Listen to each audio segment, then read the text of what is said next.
کسی گاؤں میں 3 بھائی رہتے تھے۔ ان کے گھر پر پھل کا ایک درخت تھا جس کا پھل بیچ کر یہ 2 وقت کی روٹی حاصل کرتے تھے۔ ایک دن کوئی اللہ والا ان کا مہمان بنا۔ اس دن بڑا بھائی مہمان کے ساتھ کھانے کے لیے بیٹھ گیا اور دونوں چھوٹے بھائی یہ کہہ کر شریک نہ ہوئے کہ ان کو بھوک نہیں۔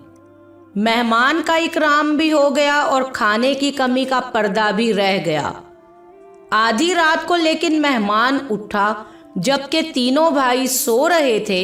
اس نے ایک آری اٹھائی اور آری سے درخت کو کاٹ ڈالا اور اپنی منزل کی طرف نکل گیا۔ صبح اس گھر میں کوہرام مچ گیا۔ سارا اہل محلہ اس مہمان کو کوس رہا تھا جس نے اس گھر کی واحد آمدن کو کاٹ کر پھینک دیا تھا۔ چند سال بعد وہی مہمان دوبارہ اس گاؤں میں آیا تو دیکھا اس بوسیدہ گھر پر جہاں وہ مہمان ٹھہرا ہوا تھا اب عالیشان گھر بن گیا تھا۔ ان کے دن بدل گئے تھے۔ تینوں بھائیوں نے درخت کے پھل نکلنے کے انتظار کی امید ختم ہونے پر زندگی کے لیے دوسرے اسباب کی تلاش شروع کر دی تھی اور اللہ نے ان کو برکت عطا فرما دی تھی۔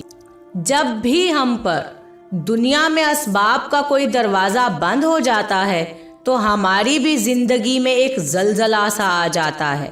ہم سمجھتے ہیں جیسے سب کچھ ختم ہو گیا، جبکہ یہ کسی نئی شروعات کے لیے قدرت کا پیغام ہوتا ہے۔